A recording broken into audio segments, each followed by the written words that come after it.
एक दिन आन्या अपने स्कूल की डिजिटल लाइब्रेरी में गई। ये कोई आम लाइब्रेरी नहीं थी। यहाँ किताबों की जगह चमकती हुई स्क्रीन थी। एक कोने में एक पोडियम था जो नीली रोशनी से चमक रहा था। आन्या ने उत्सुकता से उसे छू लिया। अचानक पोडियम से एक रोशनी निकली और एक होलोग्राम बन गया। वो एक प्रोफेसर की तरह दिख रहे थे जिनका चेहरा मुस्कुरा रहा था। नमस्ते आन्या, उन्होंने कहा। मेरा नाम प्रोफेसर आयन है। आन्या हैरान थी। आप असली नहीं हैं, वो बोली। प्रोफेसर आयन हंसे। नहीं, मैं एक एआई हूं, यानी आर्टिफिशियल इंटेलिजेंस, और मेरा काम तुम्हें सिखाना है। आन्या की आंखें बड़ी हो गईं। एआई, वो क्या होता है? उसने पूछा। एक बहुत अच्छा सवाल है, प्रोफेसर ने कहा। जैसे तुम अनुभव से सीखती हो, गिरकर चलना सीखती हो, पढ़कर कहानियां सीखती हो, वैसे ही मैं डेटा से सीखता हूं। डेटा मतलब बहुत सारी जानकारी। तुम एआई का इस्तेमाल रोज करती हो, उन्होंने समझाया। जब तुम्हारा फोन तुम्हारा चेहरा देखकर खुलता है, या जब गूगल मैप्स तुम्हें सबसे छोटा रास्ता बताता है, या जब नेटफ्लिक्स तुम्हें तुम्हारी पसंद की फिल्म दिखाता है, वो सब एआई है। तो क्या आप इंसानों से ज्यादा स्मार्ट हैं? आन्या ने पूछा। नहीं, प्रोफेसर आयन ने मुस्कुराकर कहा। मैं स्मार्ट नहीं हूँ, बस मैं बहुत तेजी से और बहुत सारा डेटा एक साथ सीख सकता हूँ। मेरा सीखने का तरीका अलग है। एआई एक टूल की तरह है, जैसे एक हथौड़ा। तुम उससे एक सुंदर घर भी बना सकती हो या किसी को चोट भी पहुंचा सकती हो। इसलिए ये जरूरी है कि हम इसका सही इस्तेमाल करें। लाइब्रेरी की बत्तियां झपकी, ये संकेत था कि समय समाप्त हो रहा है। आज के लिए इतना ही, प्रोफेसर आयन ने कहा। लेकिन जाने से पहले एक बात याद रखना, मेरा खाना डेटा है। आन्या मुस्कुराई। एआई कोई जादू नहीं था, वो तो बस डेटा से सीखता था। वो अगले पाठ का इंतजार नहीं कर सकती थी ताकि वो जान सके कि प्रोफेसर आयन का खाना कैसा होता है।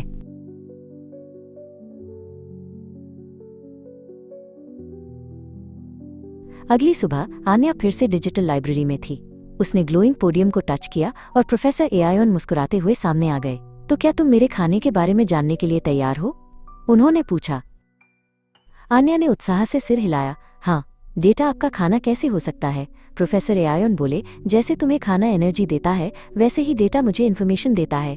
डेटा मतलब कोई भी जानकारी, जैसे तुम्हारी फोटो, तुम्हारी आवाज या ये शब्द जो हम बोल रहे हैं। इसे ऐसे समझो, प्रोफेसर एआयन ने समझाया। अगर तुम्हें केक बनाना है तो तुम्हें इंग्रेडिएंट्स चाहिए, माइनस जैसे आटा, चीनी, अंडे। मेरे लिए डेटा वही इंग्रेडिएंट्स हैं। साइड स्क्रीन पर एक केक की रेसिपी और उसके इंग्रेडिएंट्स की इमेजेस दिखाई दी। आन्या की आंखों में चमक आ गई। तो अलग अलग कामों के लिए आपको अलग अलग इंग्रेडिएंट्स मतलब डेटा चाहिए? प्रोफेसर एआयन ने सिर हिलाया। एग्जैक्टली। अगर मुझे बिल्लियों को पहचानना सिखाना है तो मुझे हजारों बिल्लियों की फोटोज का डेटा चाहिए। और अगर मुझे तुम्हारी आवाज पहचाननी है तो मुझे तुम्हारी आवाज के सैंपल्स का डेटा चाहिए। स्क्रीन पर अब साउंड वेव्स बन रही थीं, जो आन्या के बोलने पर ऊपर नीचे हो रही थीं। आन्या ने सोचा, लेकिन ये सारा डेटा आता कहाँ से है? इतनी सारी फोटोज और इन्फॉर्मेशन? एक बहुत अच्छा सवाल है, प्रोफेसर एआयन ने कहा। ये डेटा हम सब मिलकर बनाते हैं। जब तुम ऑनलाइन वीडियो देखती हो, फोटो अपलोड करती हो या गूगल पर कुछ सर्च करती हो, तो तुम डेटा बना रही होती हो। लेकिन याद है मैंने कहा था कि गलत इंग्रेडिएंट से केक खराब हो सकता है? प्रोफेसर एआयन ने पूछा। वैसे ही अगर मुझे गलत या अधूरा डेटा मिले तो मैं भी गलत सीखूंगा। इसे गार्बेज इन गार्बेज आउट कहते हैं। आन्या को अब समझ आया। मतलब एआई को अच्छा बनाने के लिए हमें उसे अच्छा और सही डेटा देना होगा।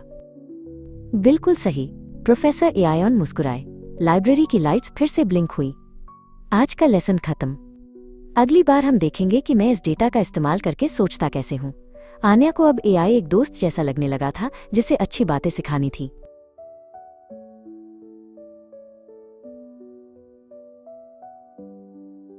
अगले दिन आन्या फिर से डिजिटल लाइब्रेरी में गई। प्रोफेसर आयन पहले से ही उसका इंतजार कर रहे थे। नमस्ते आन्या, आज हम मशीन लर्निंग के बारे में जानेंगे, उन्होंने मुस्कुराते हुए कहा। यानी मशीन को सिखाना? मशीन को सिखाना जैसे हम स्कूल में सीखते हैं? आन्या ने पूछा। हाँ, कुछ वैसा ही, प्रोफेसर ने कहा। मशीन लर्निंग के 3 मुख्य तरीके हैं। पहला है सुपरवाइज्ड लर्निंग। इसे ऐसे समझो, प्रोफेसर आयन ने समझाया, जैसे मैं तुम्हें बहुत सारी बिल्लियों की तस्वीरें दिखाऊं और बताऊं कि ये एक बिल्ली है। तुम उन तस्वीरों को देखकर सीख जाओगी कि बिल्ली कैसी दिखती है। फिर जब मैं तुम्हें एक नई तस्वीर दिखाऊंगा तो तुम पहचान लोगी कि वो बिल्ली है या नहीं। यही सुपरवाइज्ड लर्निंग है। इसमें हम उदाहरणों से सीखते हैं जहां सही जवाब पहले से पता होता है। वाह, और दूसरा तरीका क्या है? आन्या ने उत्साह से पूछा। दूसरा है अनसुपरवाइज्ड लर्निंग, प्रोफेसर ने जवाब दिया। इसमें मशीन को बिना लेबल वाले उदाहरण दिए जाते हैं। सोचो मैं तुम्हें बहुत सारे फल दूं, जैसे सेब, केले और संतरे, जो सब मिले हुए हों। मैं तुम्हें ये नहीं बताऊंगा कि कौन सा फल क्या है। तुम खुद ही उनके रंग, आकार और बनावट के आधार पर उन्हें अलग अलग ग्रुप में रख दोगी। मशीन भी यही करती है। वो डेटा में पैटर्न या ग्रुप खुद ढूंढती है, बिना किसी मदद के। यही अनसुपरवाइज्ड लर्निंग है। और तीसरा? आन्या ने पूछा। उसकी आंखें चमक रही थीं। तीसरा सबसे मजेदार है, जिसे रीइंफोर्समेंट लर्निंग कहते हैं, प्रोफेसर आयन ने कहा। यह गलती करके सीखने जैसा है। जैसे जब तुम कोई वीडियो गेम खेलती हो, जब तुम कुछ सही करती हो तो तुम्हें पॉइंट्स मिलते हैं, और जब तुम गलती करती हो तो तुम हार जाती हो। धीरे धीरे तुम सीख जाती हो कि गेम कैसे जीतना है। मशीन भी ऐसे ही कोशिश करके इनाम या सजा से सीखती है। तो मशीन लर्निंग का मतलब है मशीन को उदाहरणों से सिखाना। आन्या को अब समझ आ गया था, मशीनें भी बच्चों की तरह ही सीखती हैं।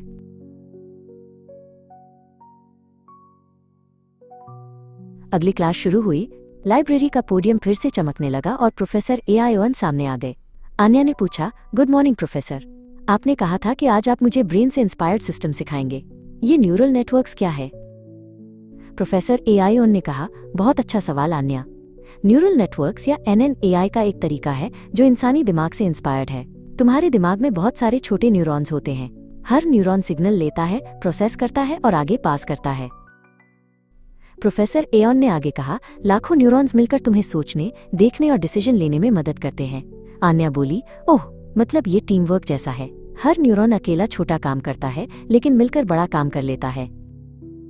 प्रोफेसर एआईओन ने कहा, बिल्कुल सही। इसी आइडिया को साइंटिस्ट्स ने कंप्यूटर में इम्प्लीमेंट किया। आर्टिफिशियल न्यूरल नेटवर्क में भी छोटे छोटे आर्टिफिशियल न्यूरॉन्स होते हैं।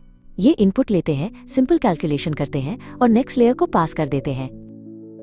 आन्या ने पूछा, लेकिन ये इतना कॉम्प्लेक्स काम कैसे कर पाता है? प्रोफेसर एआईओन ने समझाया, चलो एग्जाम्पल लेते हैं। तुम मुझे एक कैट की फोटो देती हो। फर्स्ट लेयर सिर्फ बेसिक चीजें पहचानती है, जैसे लाइंस और कर्व्स। अगली लेयर शेप पहचानती है, जैसे कान और आंखें। और डीप लेयर्स मिलकर डिसाइड करती हैं कि ये कैट है या नहीं। यही है पैटर्न रिकग्निशन।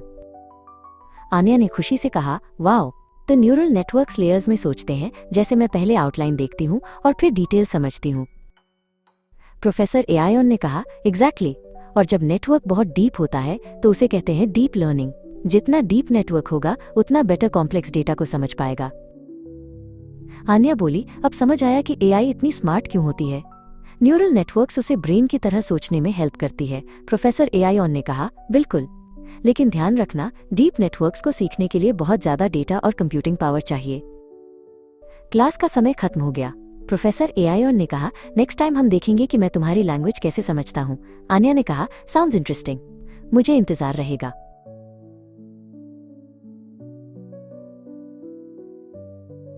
लाइब्रेरी की दीवारों पर अचानक हजारों शब्द तैरते हुए दिखने लगे। कोई शब्द इंग्लिश में, कोई हिंदी में, कोई सिंबल्स में। आन्या ने आश्चर्य से देखा और बोली, ये सब लेटर्स और वर्ड्स कहाँ से आ गए? प्रोफेसर एआईओएन, आज हम सीखेंगे एनएलपी के बारे में, जिसका मतलब है नेचुरल लैंग्वेज प्रोसेसिंग। ये एआई की वो ताकत है जिससे मशीनें इंसानों की भाषा समझ सकती हैं। आन्या, मतलब आप मेरी बातें सुनकर समझते हो ये एनएलपी है? प्रोफेसर एआईओएन, बिल्कुल सही।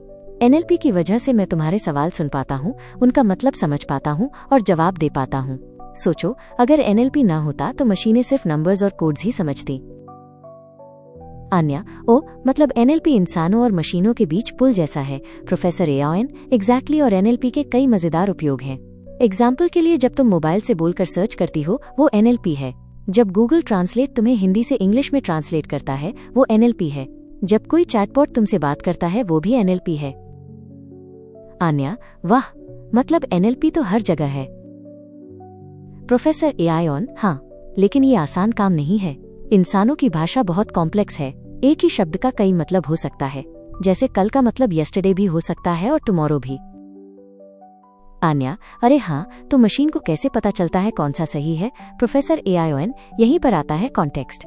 मशीन आसपास के शब्दों को देखती है और समझने की कोशिश करती है कि सही मतलब कौन सा है। एनएलपी का काम है वर्ड्स और सेंटेंसेस को सेंस के साथ समझना। आन्या, मतलब मशीनें अब इंसानों जैसी बातचीत कर सकती हैं? प्रोफेसर एआईओएन, काफी हद तक हाँ, लेकिन अभी भी कुछ लिमिटेशंस हैं।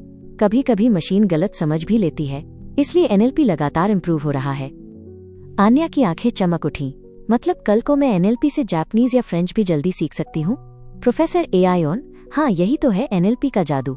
ये हमें लैंग्वेज की बैरियर्स से मुक्त कर देगा। आन्या, आज तो मुझे लगा कि शब्दों की भी अपनी दुनिया है और एनएलपी उस दुनिया का रास्ता है। प्रोफेसर एआईऑन मुस्कुराए। शाबाश आन्या, तुमने असली बात पकड़ ली। भाषा से जुड़ा हर कदम इंसान और मशीन को और करीब लाता है। लाइट धीमी हो गई। अगली क्लास का इंतजार करते हुए आन्या के चेहरे पर मुस्कान थी।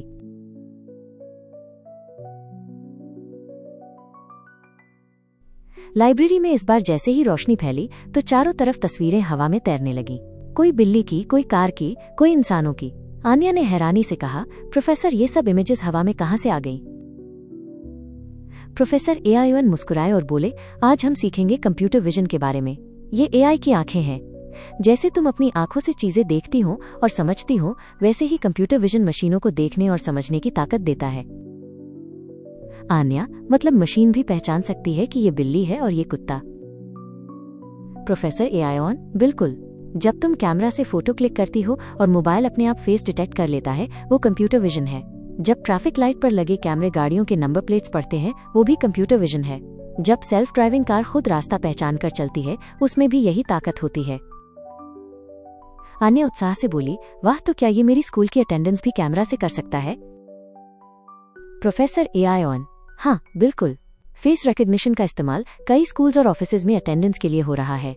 इसी तरह फैक्ट्रीज में रोबोट्स खराब पार्ट्स पहचानते हैं और हॉस्पिटल्स में एआई एक्सरे या एमआरआई इमेजेस देखकर डिजीजेस ढूंढने में डॉक्टर्स की मदद करता है। आन्या, ओह, इसका मतलब कंप्यूटर विजन तो इंसानों की आंखों से भी ज्यादा शार्प हो सकता है। प्रोफेसर एआईऑन, कई मामलों में हाँ, लेकिन याद रखो, असली समझ अभी भी इंसानों के पास है। कंप्यूटर विजन पैटर्न्स पहचानता है, लेकिन जजमेंट इंसान का काम है। आन्या थोड़ी देर सोचकर बोली, तो अगर कंप्यूटर विजन इतना पावरफुल है, तो क्या ये हमारी प्राइवेसी के लिए खतरा बन सकता है? प्रोफेसर एआईऑन ने सिर हिलाया, बिल्कुल। अगर इसे गलत तरीके से यूज किया जाए तो ये प्राइवेसी तोड़ सकता है। इसलिए जरूरी है कि कंप्यूटर विजन का इस्तेमाल जिम्मेदारी और नियमों के साथ हो। आन्या ने गहरी सांस ली और बोली, समझ गई प्रोफेसर। कंप्यूटर विजन हमारी मददगार आंखें हैं, लेकिन इन्हें सही दिशा देना हमारे हाथ में है। प्रोफेसर एआईऑन, शाबाश आन्या, यही असली समझ है।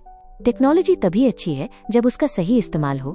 लाइब्रेरी की तस्वीरें धीरे धीरे गायब हो गईं और आन्या की आंखों में अब एक नया चमक था। उसे लगा कि दुनिया को देखने के लिए अब सिर्फ इंसानी आंखें ही नहीं, मशीनों की आंखें भी साथ चल रही हैं।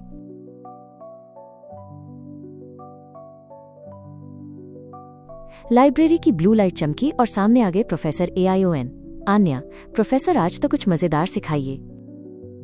प्रोफेसर एआईऑन, ठीक है आन्या, आज हम सीखेंगे जनरेटिव एआई के बारे में।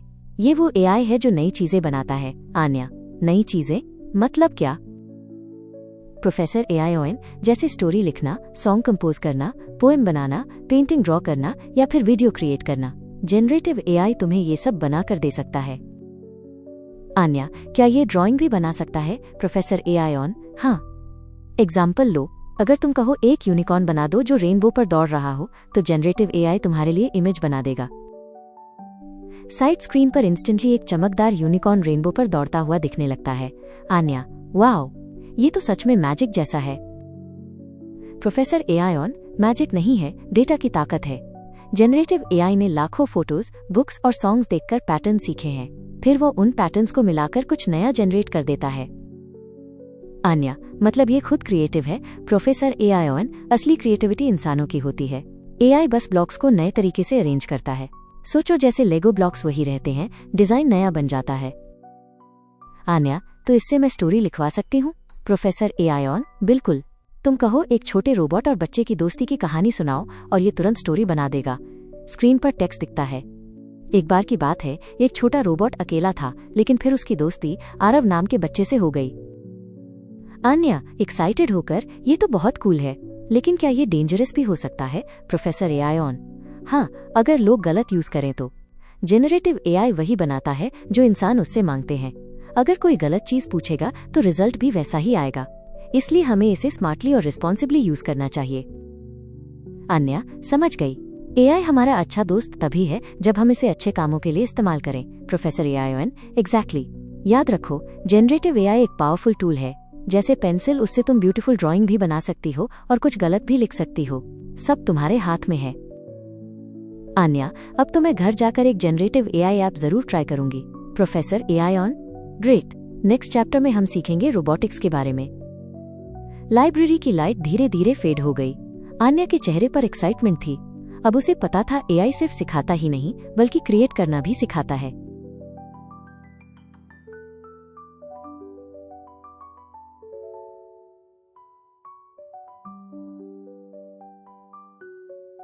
लाइब्रेरी की रोशनी फिर चमकी और प्रोफेसर एआई ऑन मुस्कुराते हुए सामने आए। आन्या ने उत्सुकता से पूछा, प्रोफेसर आज का टॉपिक क्या है? प्रोफेसर एआई ऑन ने कहा, आज हम बात करेंगे रोबोटिक्स की। जनरेटिव एआई तो डिजिटल दुनिया में चीजें बनाता है, लेकिन रोबोटिक्स एआई को फिजिकल दुनिया में लाता है। आन्या ने हैरानी से पूछा, फिजिकल दुनिया? मतलब रोबोट सच में मूव कर सकते हैं? प्रोफेसर ने जवाब दिया, बिल्कुल। रोबोट्स में एआई होता है जो उन्हें सोचने और समझने में मदद करता है। जैसे वैक्यूम क्लीनिंग रोबोट माइनस वो खुद समझ लेता है कि कहाँ डस्ट है और अपने आप साफ कर देता है। जैसे कार्टून्स में रोबोट्स दिखते हैं? आन्या ने पूछा। प्रोफेसर ने समझाया, कुछ हद तक हाँ, लेकिन असली रोबोट्स अभी सिंपल काम करते हैं, जैसे फैक्ट्री में कार पार्ट्स असेंबल करना, हॉस्पिटल में मेडिसिन पहुंचाना या स्पेस में एस्ट्रोनॉट्स की हेल्प करना। साइड स्क्रीन पर एक छोटा रोबोट दिखा जो एक बॉक्स उठाकर दूसरी जगह रख रहा था। आन्या ने कहा, वाह, ये तो इंसानों का काम आसान कर देते हैं। प्रोफेसर एआई ऑन ने कहा, हाँ, और रोबोटिक्स में सेंसर्स बहुत इंपॉर्टेंट हैं। सेंसर्स रोबोट को आंख, कान और टच जैसा सेंस देते हैं। जैसे अगर रोबोट के सामने वॉल आ गई तो उसका सेंसर उसे रोक देगा। आन्या ने पूछा, तो रोबोट भी इंसानों की तरह देख और सुन सकते हैं? प्रोफेसर ने समझाया, एग्जैक्टली, लेकिन उनके सेंसर्स डिजिटल होते हैं और एआई उन्हें डेटा समझने और सही एक्शन लेने में मदद करता है। मतलब अगर मैं कहूं कि रोबोट मेरा बैग उठा दो तो वो उठाएगा? आन्या ने पूछा। प्रोफेसर ने कहा, अगर वो रोबोट उस टास्क के लिए ट्रेंड है तो हाँ, यही तो फ्यूचर है, माइनस घर में छोटे रोबोट्स जो हमारी हेल्प करेंगे। आन्या ने चिंता जताई, वाओ, लेकिन क्या रोबोट्स डेंजरस भी हो सकते हैं? प्रोफेसर ने जवाब दिया, हाँ, अगर लोग उन्हें गलत तरीके से प्रोग्राम करें। इसलिए रोबोटिक्स में सेफ्टी रूल्स और एथिक्स बहुत जरूरी हैं। एआई और रोबोट्स इंसानों की मदद के लिए बने हैं, उनका मिसयूज नहीं होना चाहिए। समझ गई, आन्या ने कहा। प्रोफेसर एआई ऑन ने सिर हिलाया, परफेक्ट, दोनों मिलकर फ्यूचर को बदल देंगे।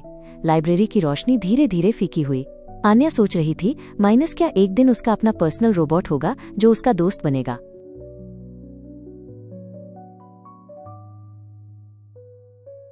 डिजिटल लाइब्रेरी में आन्या अपने बनाए हुए खूबसूरत होलोग्राफिक आर्ट को देख रही थी, जिसमें एक छोटी सी गड़बड़ थी। तभी प्रोफेसर एआई ऑन की चमकदार आकृति उसके पास प्रकट हुई। कुछ सोच रही हो आन्या? उन्होंने धीरे से पूछा। आन्या ने गड़बड़ की ओर इशारा किया। प्रोफेसर, मैंने इसे सब कुछ अच्छा सिखाया, फिर भी इसमें ये कमी क्यों है? क्या एआई हमेशा परफेक्ट नहीं होता? प्रोफेसर एआई ऑन मुस्कुराए। एआई उतना ही परफेक्ट होता है जितना उसे बनाने वाला डेटा। इसी से जुड़ा है हमारा अगला सबक, रेस्पॉन्सिबल एआई यानी जिम्मेदार एआई। आन्या ने उत्सुकता से पूछा, जिम्मेदार एआई? इसका क्या मतलब है? प्रोफेसर ने समझाया, इसका मतलब है कि हम एआई को बनाते समय ये पक्का करें कि वो सबके लिए अच्छा हो, किसी के साथ भेदभाव न करे और किसी को नुकसान न पहुंचाए। भेदभाव? एआई कैसे भेदभाव कर सकता है? आन्या ने पूछा। प्रोफेसर एआई ऑन ने एक उदाहरण दिखाया। सोचो, अगर हम एक एआई को सिर्फ एक तरह के फूलों की तस्वीरें सिखाएं तो वो दूसरे फूलों को शायद पहचान ही न पाए। ये एक तरह का बायस है। आन्या की आंखों में समझ की चमक थी। तो हमें एआई को बैलेंस्ड डेटा देना होगा। और क्या जरूरी है? प्रोफेसर ने जवाब दिया, बहुत जरूरी है सेफ्टी यानी सुरक्षा। हमें एआई को इतना स्मार्ट बनाना है कि वो सही और गलत में फर्क कर सके और उसका कोई गलत इस्तेमाल न हो। और एक और चीज है, आन्या, ट्रांसपेरेंसी यानी पारदर्शिता, प्रोफेसर ने कहा। आन्या ने दोहराया, पारदर्शिता? हमें पता होना चाहिए कि एआई ने कोई फैसला क्यों और कैसे लिया, प्रोफेसर ने समझाया। एआई को एक बंद डिब्बे की तरह नहीं बल्कि एक खुली किताब की तरह होना चाहिए। आन्या ने फिर से अपने होलोग्राफिक आर्ट को देखा। तो मेरे आर्ट में गड़बड़ इसलिए है क्योंकि मेरे डेटा में कोई कमी थी। एआई को जिम्मेदार बनाना हमारी जिम्मेदारी है। प्रोफेसर एआई ऑन ने सिर हिलाया और उनकी आकृति धीरे धीरे फीकी पड़ने लगी। बिल्कुल सही आन्या। एआई एक शक्तिशाली औजार है और औजार को चलाने वाले हाथ हमेशा समझदार होने चाहिए। आन्या मुस्कुराई, अपनी रचना को और बेहतर बनाने के लिए तैयार।